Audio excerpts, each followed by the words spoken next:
अपने ही चंचल मन को अपने ही बस में करके एकाग्रता, स्थिरता एवं स्वयं अपने आप में शांति का अनुभव करने के बाद स्वयं मैं कौन हूँ को जानने की दृष्टि से साधना करते करते आज 1351 दिन हो गए। तारीख 19 जुलाई सन 2025, दिन शनिवार, प्रातः काल का समय।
अभ्यास करते करते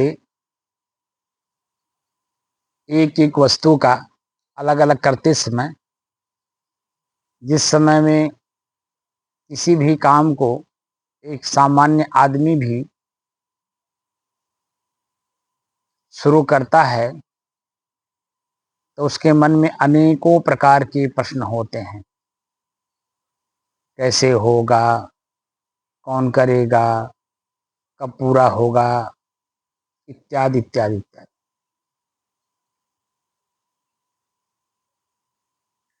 लेकिन जब करना प्रारंभ करता है तो आगे का तो उसे कुछ पता नहीं है, लेकिन प्रारंभ कर दिया, चाहे जहां से करे, जैसे ही करे, जिस रूप में करे। जब प्रारंभ कर दिया चाहे जहां से, तो वो धीरे धीरे धीरे धीरे उसकी कमियां सामने आती जाती हैं और उस कमी को वो सामान्य आदमी भी दूर करता जाता है।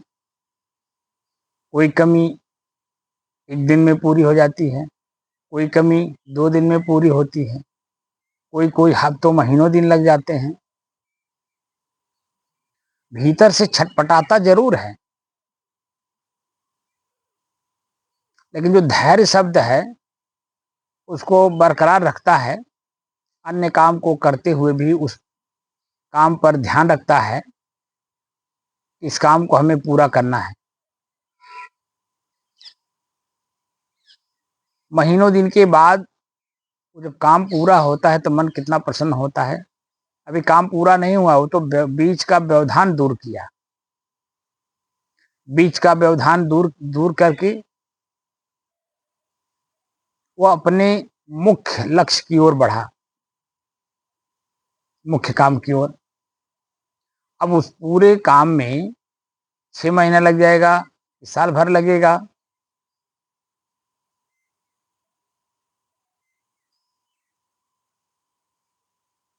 कि 2 साल लगेगा, 3 साल लगेगा, 5 साल लगेगा, 20 साल लगेगा, 50 साल लगेगा।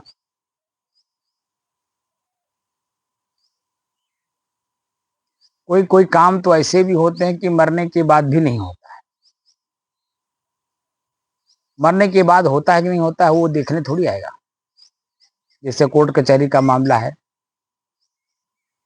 सिविल मामले में अगर आप कोर्ट कचहरी के चक्कर में पड़ गए तो वो 2-3 पुस्त तक चलता है। तो आपने दाखिल किया, आपका बेटा गया, आपका बेटे के बाद आप भी गए, आपका बेटा भी गया, आपका नाती, वो अभी पता नहीं जिस उद्देश्य से आपने फाइल दाखिल किया वह भी पूरा होगा कि नहीं, कोई भी पता नहीं।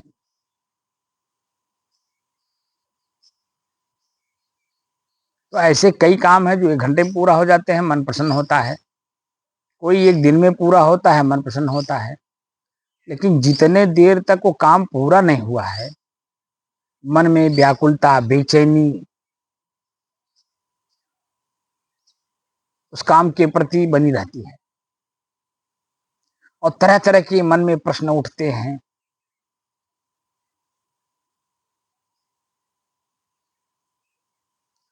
लेकिन जब वही सी काम को 1 साल बाद भी अगर आपने पूरा कर लिया धैर्य रख करके, तो पीछे के जितने व्यवधान आए हुए थे सब भूल जाता है और काम की सफलता हमें मिल जाती है। तो मन गदगद होता है, प्रसन्न होता है, शरीर भी निरोग रहता है, क्योंकि मन के आधार पर ही शरीर की क्रिया भी चलती है। अगर मन प्रसन्न है, किसी प्रकार का अंतर्कलह, अंतर्द्वंद नहीं है, चिंता नहीं है, तो शरीर में सिकुड़न नहीं होगी, मांसपेशियों में किसी प्रकार के एंटीवायरस नहीं आएंगे और शरीर आपका स्वस्थ रहेगा, प्रसन्न रहेगा, आनंदित रहेगा।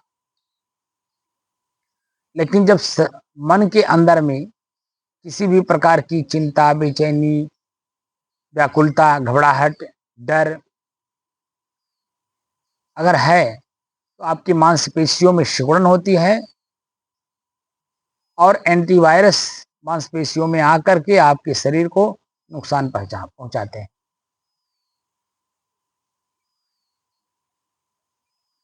शरीर रोगी हो जाता है। मन से रोगी है ही है, शरीर से भी रोगी हो गए। इसीलिए प्रथम दृष्टया शरीर का निरोगी होना अति आवश्यक है और शरीर निरोग करने के लिए मन का निरोगी होना अति आवश्यक है।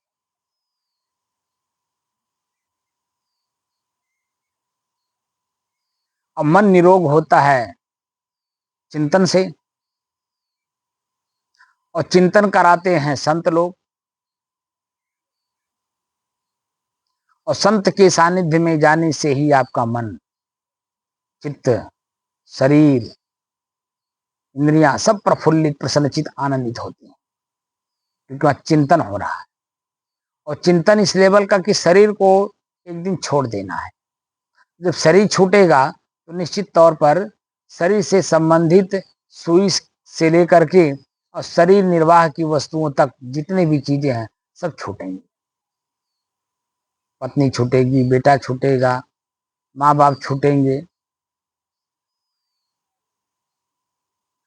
परिवार के अन्य सदस्य छूटेंगे, मित्रगण छूटेंगे, गांव गढ़ी के लोग छूटेंगे, आंख से देखने की शक्ति घट जाएगी, खत्म हो जाएगी, घटेगी नहीं, खत्म हो जाएगी। कान से सुनने की शक्ति खत्म हो जाएगी।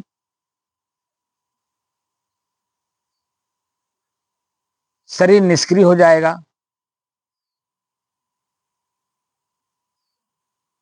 इसमें लोने पड़ना शुरू हो जाएंगे, सड़ना, गलना, कीड़े पड़ना। जो शरीर स्थूल आज जिस रूप में दिखाई दे रहा है, आपके अपने ही इसी शरीर से निकल जाने के बाद आपका ही अपना शरीर, अन्य शरीरों को आप देखे होंगे कहीं मरे हुए। आजकल तो सड़कों पर बिल्ली, सियार, कुत्ता, हिरन, अन्य जानवर भी सड़कों पर एक्सीडेंट करके, यहाँ तक कि गाय भैंस भी एक्सीडेंट करके मरे हुए हैं। और जितना ही दिन उस जगह पर पड़े हैं उतने ही दिन जा करके आप देखिए, लगातार जब तक उसका शरीर पूरा नष्ट नहीं हो जाता है या वहां से हटा नहीं दिया जाता है, तब तक आप देखिए उसको एक एक दिन जा करके शरीर की क्या दुर्दशा होती है।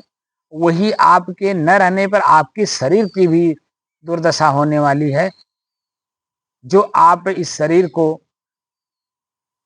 कीमती से कीमती सामान खिलाते हो, कीमती से कीमती कपड़े पहनाते हो, कीमती से कीमती जगह पर इस शरीर को सुख देने के लिए एसी लगाते हो, बेड लेते हो, क्या क्या नहीं करते हो।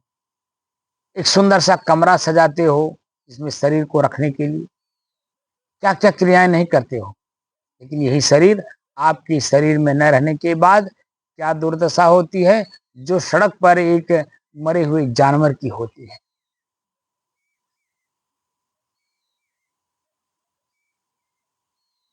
ये चिंतन कराते हैं संत लोग, ताकि शरीर से वैराग्य हो और शरीर का जो मालिक मैं है वह अपने अस्तित्व को समझने का प्रयास करे कि आखिर मैं हूं इस शरीर में। तभी आंख देखकर पहचान रहा है, कान सुन करके समझ रहा है, जीभ बोल भी रहा है और जीभ स्वाद भी ले रहा है। शरीर के सारे अंग एक्टिव हैं अपने आप में।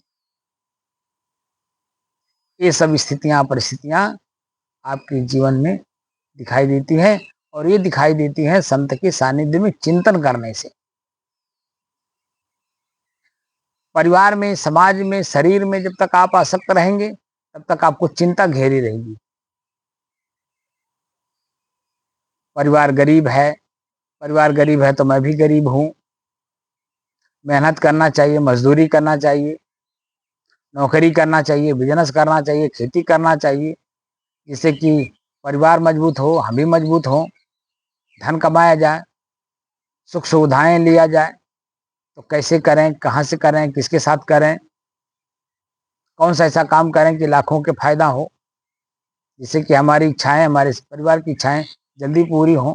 तमाम प्रकार की बातें, आज नून नहीं है तो कल तेल नहीं है, कल लकड़ी नहीं है तो ये नहीं है, तो दुनिया भर का झंझट मन लिए घूमता रहता है और आपको, हमको, सबको चिंतित किए रहता है। और चिंता के कारण बहुत जल्दी शरीर में रोग उत्पन्न हो जाता है, क्योंकि मन में तनाव रहता है और तनाव के कारण मांसपेशियां सिकुड़ने लगती हैं, एंटीवायरस घुस जाते हैं और आपके शरीर को नष्ट करते हैं।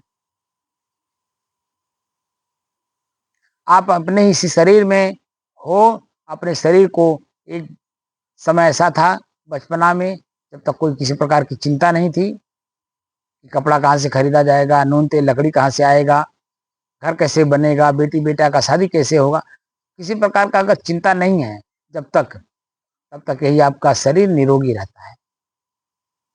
लेकिन जैसे ही चिंता आपके शरीर में, मन में उत्पन्न हुआ, आपके शरीर में भी रोग, आपके मन में रोग है, यह है चिंता के कारण। आपके इसी शरीर में रहते रहते यही आपका शरीर अपने लिए ही कांटा बन जाता है। आजकल देखा जा रहा है, इतना ज्यादा कांटा बन जा रहा है शरीर अपना, जवानी में ही गोली मार ले रहे हैं। जवानी मतलब है 40 साल के बाद, 50 साल के अंदर गोली मार ले रहे हैं, ट्रेन के नीचे कट के मर जा रहे हैं, जहर खा ले रहे हैं, फांसी लगा ले रहे हैं।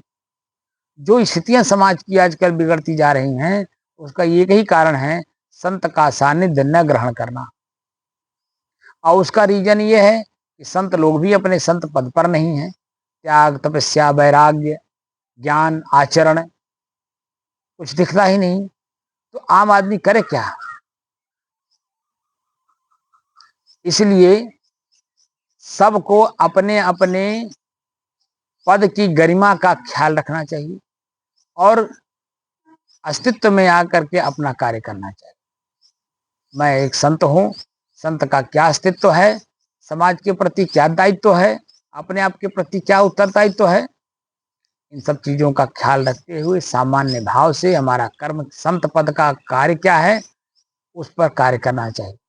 संत पद पर पहुंचने के बाद हमेशा 1 सेकंड के लिए भी आप चिंता नहीं कर सकते। 24 घंटा, एक एक मिनट आपको शांत ही रहना है। जितना ही आप शांत रहेंगे उतनी ही आपकी समस्या समाधान होगी। आप अपना समस्या समाधान करेंगे, साथ साथ जो आपके साथ लोग बैठेंगे उनका भी समय और उनके चरित्र, उनके विचार, उनके आचरण, उनकी इंद्रियां, उनका शरीर, सबको आप सुंदर ज्ञान के माध्यम से सुदृढ़ बनाएंगे। मजबूत बनाएंगे। इसीलिए सदगुरु कबीर को कहना पड़ा कि राह बिचारी क्या करे, जो पंथी न चले विचार, आपन मार्ग छोड़ के फिर ही उजार हो जाए। आसाराम भी संत आसाराम लिखते थे। संत का क्या कर्तव्य है, संत किस स्थिति परिस्थिति का नाम है, कौन सा जीव संत पद पर पहुंचता है, संत पद पर पहुंचने के बाद उसका उत्तरदायित्व तो क्या है अपने प्रति, समाज के प्रति, कुछ ज्ञान ही नहीं था। और अंत में वही संत आसाराम जी, आज स्थिति यह है कि इसी अपने ही मनोवृत्तियों के आधार पर और अपने ही कर्म के आधार पर आज समाज के दोषी हो गए।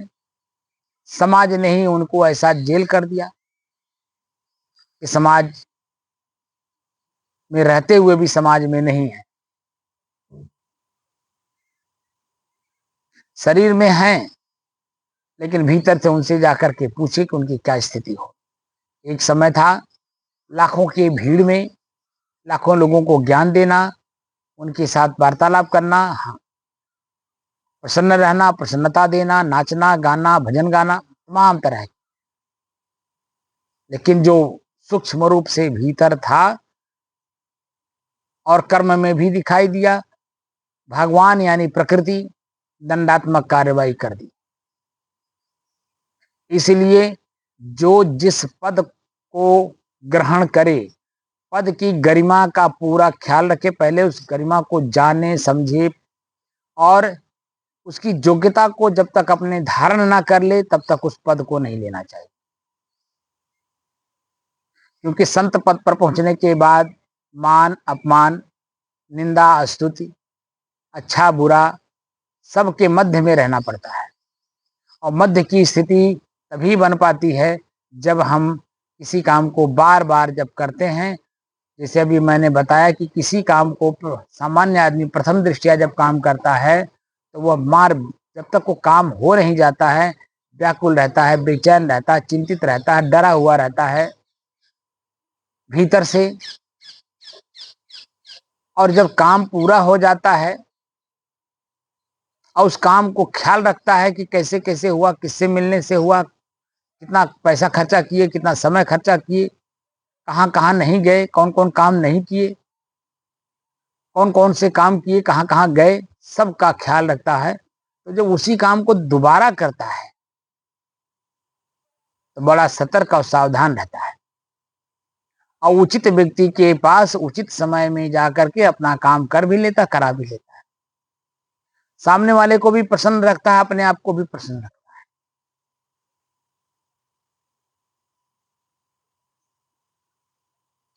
तो कुल मिलाकर के मैं स्वयं ही इस शरीर का उपभोक्ता, इस शरीर का दोषी भी है। और अगर चेतनावान है, चैतन्य है, अपने आप को संतों के द्वारा कुछ जानकारी प्राप्त किया है तो धीरे धीरे धीरे धीरे संयम, एक शब्द आता है संयम, तो अपने आप को संयमित करते हुए धीरे धीरे अपनी ओर अग्रसित हो जाता है। मैं स्वयं कौन हूं, और उसी का अभ्यास करते करते करते करते करते एक दिन अपने ही शरीर से, शरीर में रहते रहते अपने आप को मुक्त कर लेता है। इसीलिए जो मैं अभ्यास करा रहा हूं, पहले श्वास को दिखाया जिसकी वजह से मेरा जीवन है। शरीर और मैं के बीच में जोड़ने का जो काम करता है वो मेरा श्वास है। और श्वास क्या है, प्रकृति का एक तत्व है, हवा तत्व, को वायु तत्व बोलते हैं। और वही वायु तत्व मेरे शरीर को और मेरे से जोड़ करके रखा है। और वही वायु तत्व मेरे से अलग है, मैं वायु तत्व से अलग हूं, इसका आभास नहीं था। अब क्या, वह आभास होने लगा कि मेरा ही शरीर मेरे अपने श्वास से उतनी दूरी पर है जितना बाहर में हम और आप हैं, जितनी दूरी पर। श्वास मैं कभी हो नहीं सकता, और मैं कभी श्वास नहीं हो सकता। दोनों ही अलग अलग हैं और अलग अलग की चीज अलग अलग महसूस होना चाहिए। और दोनों के मध्य में दोनों को जानने वाला, समझने वाला, प्रयोग करने वाला कौन है और उसकी स्थिति परिस्थिति कैसी है, तब समझ में बात आती है। इसीलिए आप लोगों से अभ्यास करवा रहे हैं, बार बार कह रहे हैं कि आप ये चिंतन नहीं हो, ये चिंता नहीं हो, दोनों के मध्य इन दोनों को जानने वाला, प्रयोग करने वाला और प्रयोग करने के बाद अंत में शांत रहने वाला, स्थिर रहने वाला, शुद्ध एक रस रहने वाला, इस प्रकृति से आप बिल्कुल अलग हैं।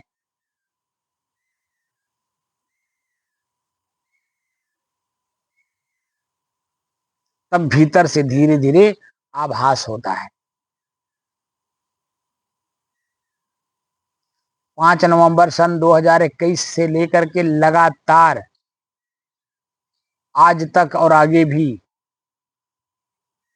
मेरी ध्यान साधना तो मेरे जीवन काल तक है। जब तक मैं शरीर में हूँ, ये मेरा अपना निजी काम है, करते भी रहना है और लोगों को इसी का अभ्यास कराते रहना है, जो लोग भी मेरे पास बैठे।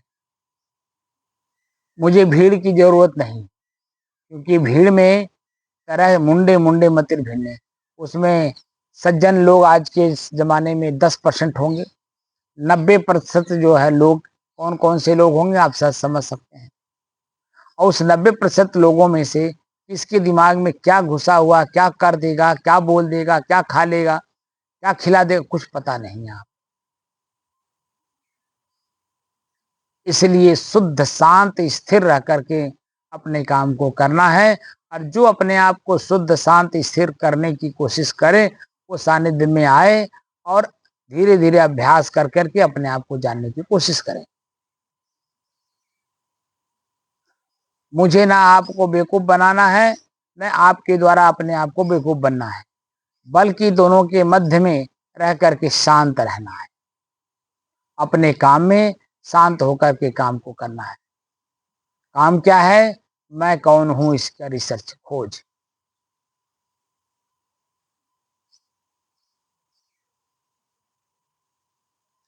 मैं कौन हूं जिसका जिक्र अभी एक पहले तहसीलदार थे, अब एसडीएम हो गए हैं। उन्होंने मंदिर में जाके जलाभिषेक किया, शिव मंदिर में, क्योंकि श्रावण का महीना चल रहा है, वो भी ब्राह्मण है।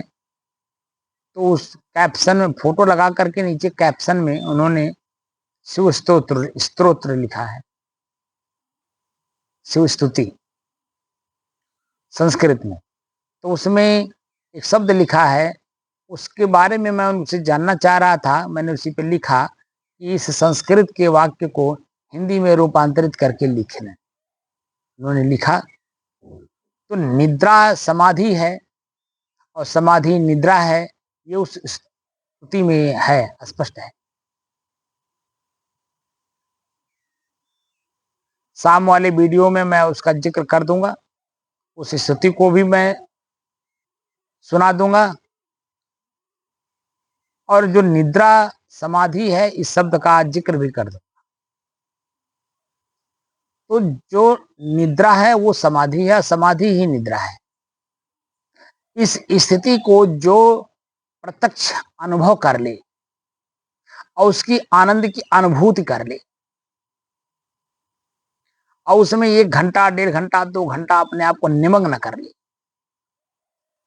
ये बाहर की बड़ी से बड़ी सुख भोगने वाली वस्तु, व्यक्ति, स्थान, धन संपदा, सब कुछ आपको फीका लगने लगे। यहाँ तक शरीर में असहनीय पीड़ा, असहनीय वेदना आपके है, तो आपको सहन करने में जो सुख मिलेगा, उस सुख में वह इंक्लूड हो जाएगा। आपको एहसास ही नहीं होगा कि मेरे शरीर में कोई पीड़ा है, कोई दर्द है। इसीलिए आपने देखा होगा, धीरे धीरे करके मैं एक एक करके आप लोगों को उठा रहा हूं ऊपर, ताकि अपने आप को समझ सके।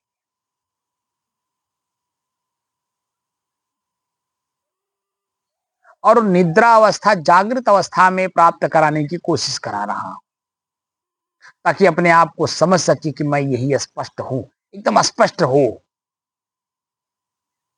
जिस दिन अपने आप को अपने आप में आप समाहित कर लेंगे, बाहर का नुकसान कोई नुकसान नहीं है, ये पूर्ण रूप से आप अपने आप में संतुष्ट हो जाएंगे। लेकिन अभी क्या है कि बाहर का नुकसान अपना नुकसान बहुत बड़ा नुकसान समझते हैं, और जो मेरा मन भयभीत हो रहा है, अब भय के कारण मैं जो सिकुड़ रहा हूं अपने आप में, अपने स्वयं के अनादिकाल अनादि अनंत समझने में, जो मैं हूं अनंत काल तक रहने वाला, वह एक छोटी सी चीज में सिकुड़ जा रही है। इसके बिना मैं नहीं रह पाऊंगा। अरे तुम तो रहोगे ही, लेकिन शरीर नहीं रहेगा, क्योंकि शरीर से ही ये जो वस्तु, जिस वस्तु व्यक्ति स्थान की बात आप कर रहे हो, धन संपदा की, ये सिर्फ शरीर तक है। लेकिन आप शरीर तक ही सीमित नहीं हो। इस शरीर के पहले भी थे आप, इस शरीर में भी हो, इस शरीर के बाद भी रहोगे। इसका जिक्र गीता में स्पष्ट है, वासांस जीर्णानि जथा विहाय।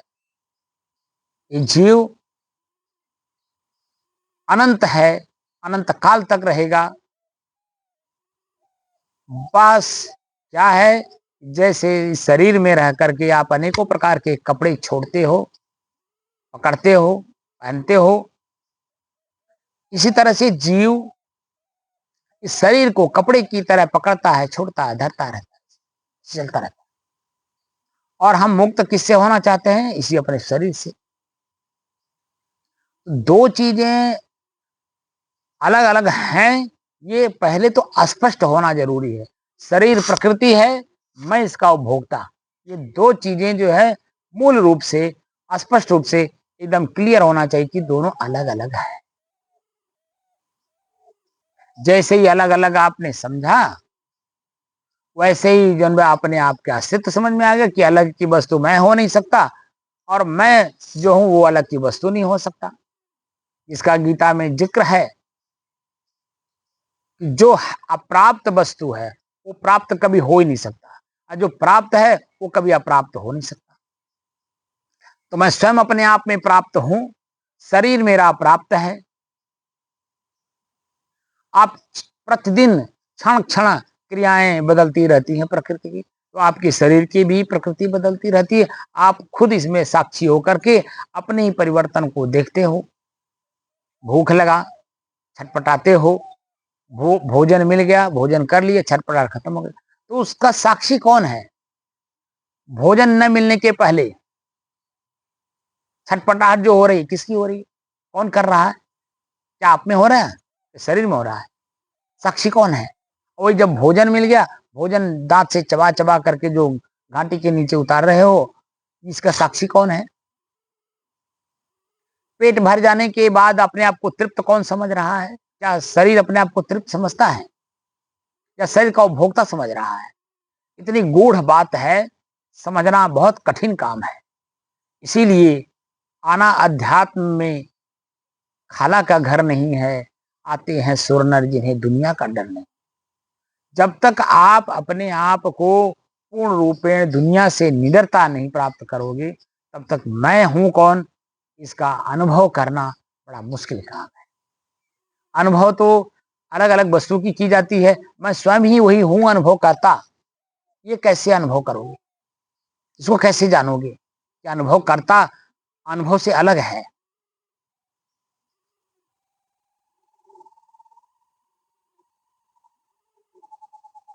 अनुमाने पीछे भाव मन उत्पन्न होना। प्रयोग करने के बाद जो ज्ञान उत्पन्न होता उसको अनुभव करते हैं, लेकिन प्रयोग करने के पहले कौन था? इसके मन में उत्पन्न हुआ, प्रयोग करना चाहिए। प्रयोग करते समय कौन है? जो समझ रहा कि ये मैं प्रयोग कर रहा हूं। प्रयोग करने के बाद उसका हानि लाभ कौन देख रहा है? यानी तीनों काल में जो हो वही तो मैं हूं, तो अनुभव भी मैं नहीं हूं, बल्कि अनुभव करता मैं हूं। इतनी सूक्ष्म बात को कैसे समझेंगे? जो इतनी सूक्ष्म बात को समझना चाहे उसको अपने कमर को कसना पड़ेगा, संयमित जीवन जीना पड़ेगा। और जो नियम नियमावली हमारे पूर्व के ऋषियों ने, संतों ने, मुनियों ने हमें दी है, उसी रिसर्च पर हमें आगे बढ़ना होगा, स्टेप बाय स्टेप। तब जाकर के मैं अपने आप में कौन हूं इसका आभास हो पाएगा, और आभास होने के बाद इसी अपने शरीर का ही आपको ज्ञान नहीं होगा। अभी मैंने 2 वीडियो जो अपलोड किया है, कल शाम का तो नहीं किया, सुबह का, परसों शाम का। आपने देखा होगा मैं एक वाक्य नहीं बोला हूं, यहां तक ये भी नहीं बोला हूं साधना करते करते आज इतना दिन हो गया, आज ये तारीख है, ये दिन है, सुबह है कि शाम है, मैंने ये नहीं बोला। एकदम साइलेंट मोड में है। क्या आप इस बात को समझ पाए कि मैंने क्यों उस वीडियो को डाला?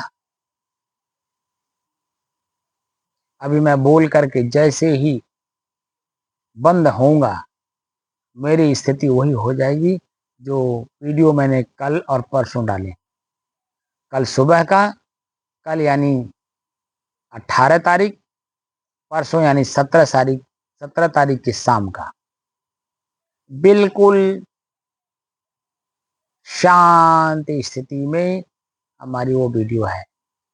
अब इस शांत स्थिति में हम लोग इतने देर तक बैठे हुए हैं और एक वाक्य भी भीतर से नहीं निकल रहा है। आपको लगेगा ये क्या डाल दिए हैं, क्या कुछ तो इसमें समझ ही नहीं आ रहा है। उसी को समझने के लिए ही तो साधना कराई जा रही है कि कैसे समझेंगे।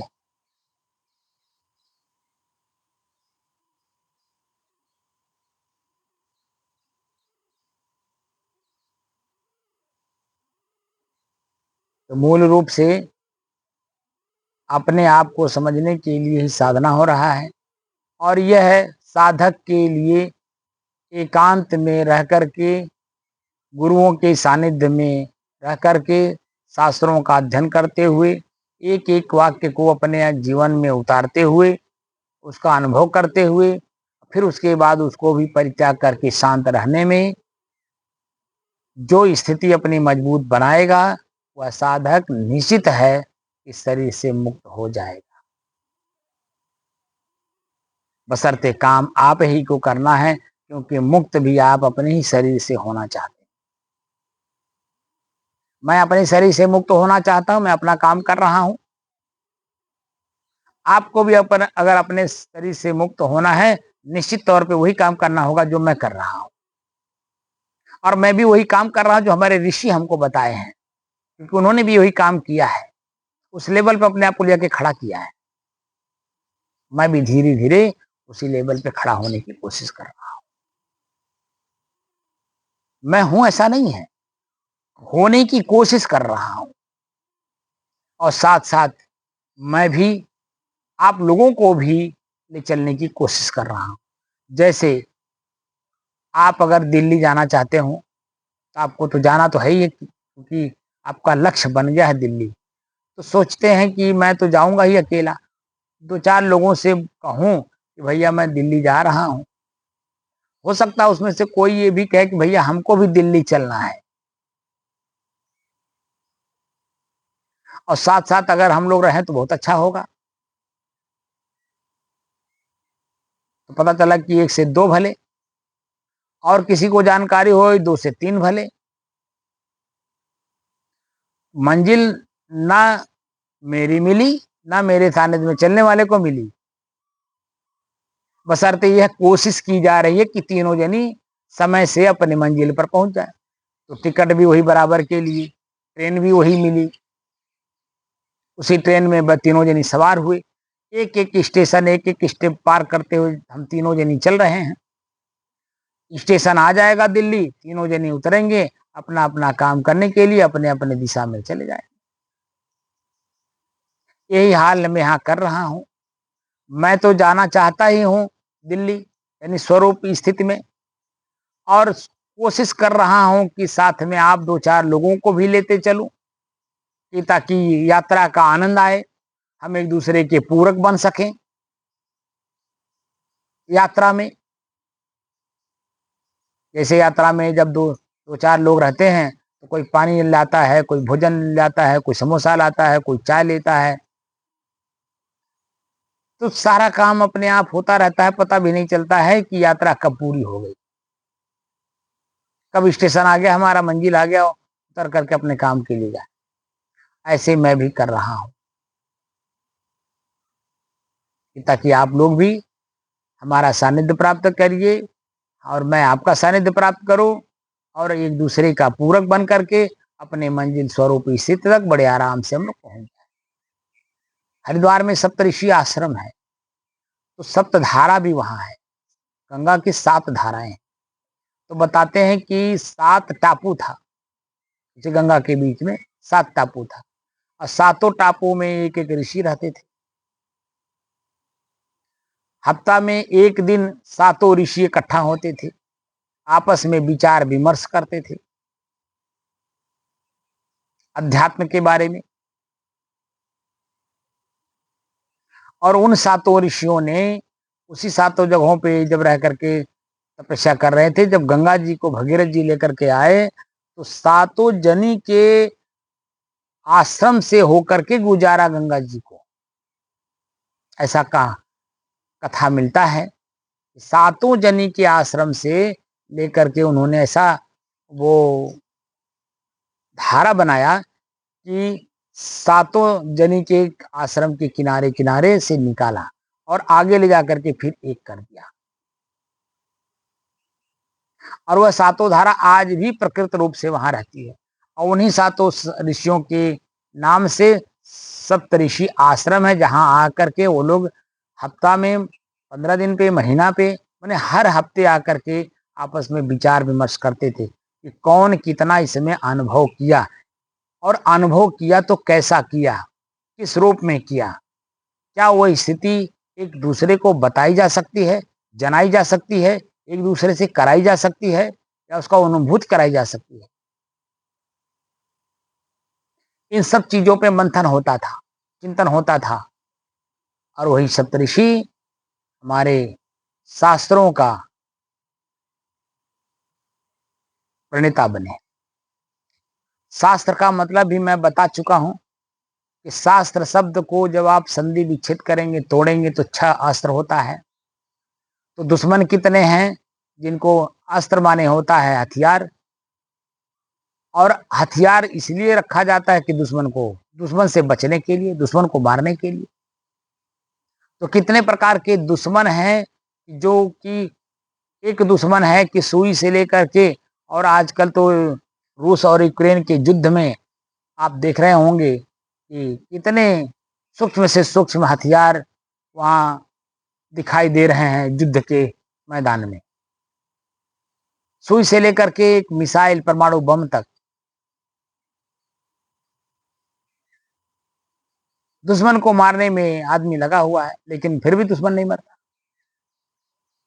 तो वो कौन सा ऐसा दुश्मन है कि वो 6 हथियार से मर जाए, और वो 6 हथियार क्या है कि जो अपने दुश्मन को मार दे, निश्चित है मार देगा, इसमें कोई बट नहीं है, कोई शंका नहीं है, वो मार देगा, पक्का मार देगा। तो कौन सा ऐसा अस्त्र है जिससे कि हमें अपने ही दुश्मन को मारना है? तो हमारा अपना दुश्मन है हमारा मन, और हमारा अपना ही मन मरता है। ये जो 6 प्रश्नवाचक चिन्ह हैं, क्या, क्यों, कैसे, कब, कहाँ और कौन, यानी जितने भी प्रकार से प्रश्नवाचक चिन्ह हैं, उन सभी प्रश्नवाचक चिन्हों को हम अपने ही मन पर लगाएं। मन का मतलब होता है ख्याल होना, ख्याल हो गया। चित्त का मतलब होता है अनुसंधान करना। सामने मान लीजिए मेरा आंख खुला, सामने आप आ गए, मैं आपको नहीं पहचानता, तो मेरा आँख आपके चेहरे को देखेगा, आपके शरीर को देखेगा, मोटा, पतला, काला, गोरा, चिट्टा, जो भी हो, सांवला, देखेगा ही आँख। तो मन देख करके मन बन गया।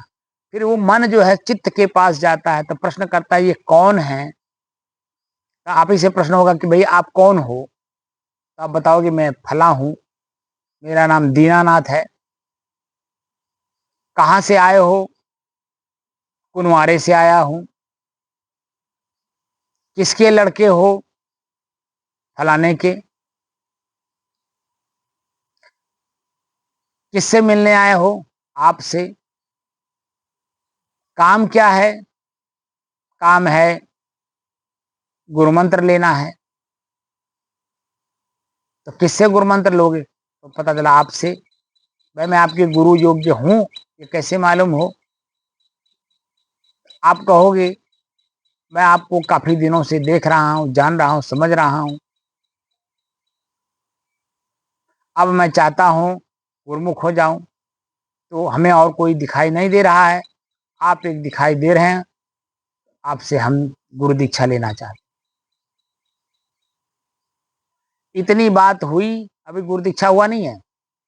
मन में आ गया कि मेरा शिष्य बनने आया है, हमें को गुरु बनाने आया है, चलो अच्छा गुरु बना देते हैं। तो कब तिथि रखना है, कब कराना है, कब आपको गुरुमुख होना है?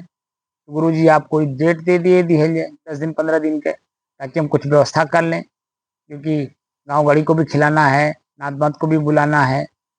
एक उत्साह से आपका आप दीक्षा हमें लेना है, ताकि सबको लोगों को पता चले कि इन्होंने गुरु दीक्षा ले ली। ठीक है, महीना दिन के बाद। अब महीना दिन के बाद जब आपको गुरु दीक्षा दे दी गई, अब पिता पुत्र का संबंध हो गया, मोह होता चला गया, ज्ञान मिला कि नहीं मिला, दिए उसका क्या स्थिति है, परिस्थिति है।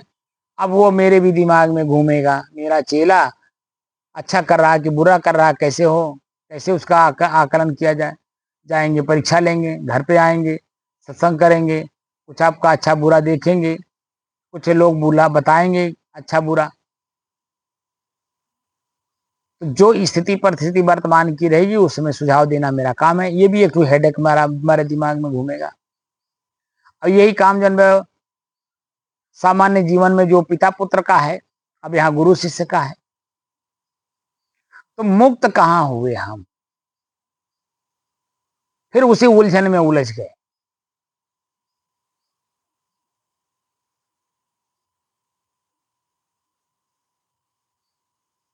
उलझना नहीं है, जिसको भी गुरु दीक्षा लेना हो वो अपना आएगा, टाइम लेगा, जाएगा, अपना काम करेगा।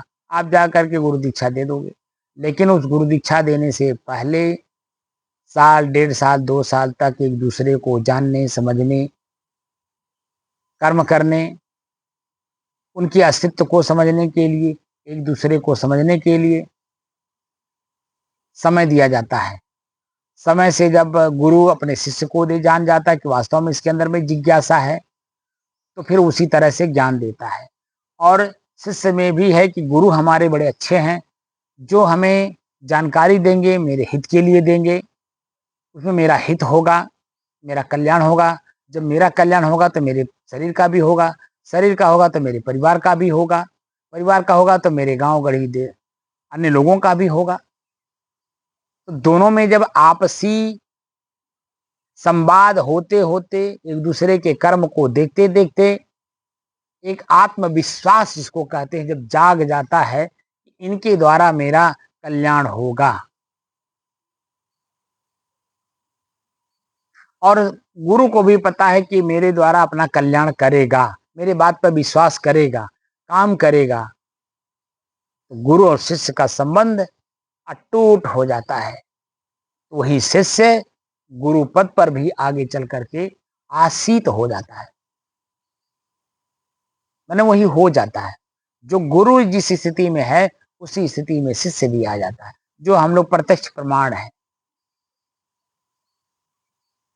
एक समय था, मैं तो बच्चों से भी ज्यादा अज्ञानी था, कुछ नहीं जानता था। गुरुओं के सानिध्य में, संतों के सानिध्य में आने पर दिन प्रतिदिन एक एक दिन हमारी कमी दूर होती गई। गुरुओं ने हमें बताया, संतों ने बताया, ये कमी है, ये कमी है, ये कमी है। इस कमी को इस तरह से दूर किया जाता है, साथ में रख करके। जो भी जिस स्थिति में वो रहे, उन स्थिति परिस्थिति में अपने आप को ढाल करके जानने की कोशिश की गई, समझने की कोशिश की गई, वही होने की कोशिश की गई, तो निश्चित है वह स्थिति परिस्थिति आपके भी जीवन में आएगा, जो हम लोगों को मिला है। बशर्ते यह है कि आपके अंदर में जिज्ञासा और लगन कितनी है, क्योंकि मुक्त आपको होना है, इसलिए लगन भी और कर्म भी आप ही को करना है। देखना भी है, जानना भी है, समझना भी है, उसको अपने जीवन में प्रयोग करना है कि नहीं, उसका परित्याग भी करना है, प्रयोग भी करना है। प्रयोग करने के बाद अहम भाव ना आने पावे, इस पर भी ध्यान देना है। प्रयोग हो गया समय से, आप समझिए कि वो प्रकृति में स्वतः हो रहा, मैं नहीं कर रहा हूं, क्योंकि मैं तो अपने आप में स्थिर हूं। जब मैं स्थिर हूं तो क्रिया कैसे मेरे में होगी? इसका मतलब है जो क्रिया मेरे अंदर में हो रही है वो प्रकृति में हो रही है, यानी मेरा मन अभी भी प्रकृति में है, मन मेरा मरा नहीं। इसलिए सब कुछ जानते हुए, देखते हुए, समझते हुए एक एक परख चलना है, धीरे धीरे चलना है, क्योंकि कब से हम इसी प्रकृति में घुल मिल गए हैं चीनी पानी की तरह, कुछ पता नहीं है। तो कम से कम आज शुभारंभ करिए, और इस जन्म में अगर कमियां दूर करके अपने आप में आप स्थिर हो गए तो फॉर सो गुड। अगर नहीं हो पाए हैं तो कम से कम जितना रास्ता चलेंगे उसके आगे का ज्ञान आपको होगा। एक एक कदम चलेंगे, एक एक कदम आपका मंजिल आपके नजदीक होता जाएगा, आप उसके आगे बढ़ते जाओ, उस मंजिल की तरफ बढ़ते जाओगे, और एक दिन वही मंजिल आप खुद हो जाओगे। क्योंकि खुद कोई मंजिल बना करके चलना है कि आखिर मैं हूं कौन, उसी का तरीका मैं खुद भी सीख रहा हूं। ट्रेन की तरह जैसे मंजिल पे दिल्ली जाना है, मैं भी चल रहा हूं, और आप लोगों को भी प्रसन्नता पूर्वक, आनंद पूर्वक बातचीत करते हुए, हंसी मजाक करते हुए, खाते पीते हुए एक बराबर का हिस्सेदारी बना करके लेकर के जैसे यात्रा की जाती है तो आनंद में रहता है। लेकिन वही यात्रा में जब हम हैं तो साथ आपके, लेकिन खान पान, बोली भाषा, रहन सहन आपसे अलग बनाए हुए हैं, तो आप ही के मन में खिन्नता होगी। पास में होते हुए भी हम लोग पास में नहीं रहेंगे, तो मुस्कुराहट नहीं आएगी, हंसी नहीं आएगी, आनंद नहीं आएगा। तो यात्रा तो होगा, लेकिन मन में मतभेद बना रहे। इसलिए कोई भी काम करिए तो साथ जिसको लेकर के चलिए, उसको अपने आप को समझ करके कि ये मैं ही हूं, मैं ही अपने साथ अपने आप को लेके चल रहा हूं। तब किसी प्रकार का मतभेद नहीं होगा, और जब मतभेद नहीं होगा तो आपस की दूरी नहीं बनेगी, और दूरी नहीं बनेगी तो वही हो करके रह जाएंगे जो हम और आप हैं। तो कहीं भी इस यात्रा के अलावा भी कहीं भी अगर हम लोग मिलेंगे, बातचीत वैसे ही होगी, खान पान वैसे होगा, वो जो अंदर की आनंद, आंख जैसे ही आपके शरीर पे पड़ेगा, देखेगा, क्या जिस स्थिति परिस्थिति में वर्तमान में है, चिंता में है कि चिंतन में है, किसी में भी हो, वो भूल जाएगा और आपके साथ आत्मीयता का बर्ताव करेगा, खुश हो जाएगा, प्रसन्न हो जाएगा, आनंदित हो जाएगा, उत्साहित हो जाएगा। मिलने के लिए, बातचीत करने के लिए, कुछ समय तक आपस में संवाद करने के लिए या रहने के लिए। ऊंची सोच रखिए, ऊंचा कर्म करिए, ताकि ऊंचा स्थान मैं स्वयं कौन हूं का परिचय प्राप्त हो सके।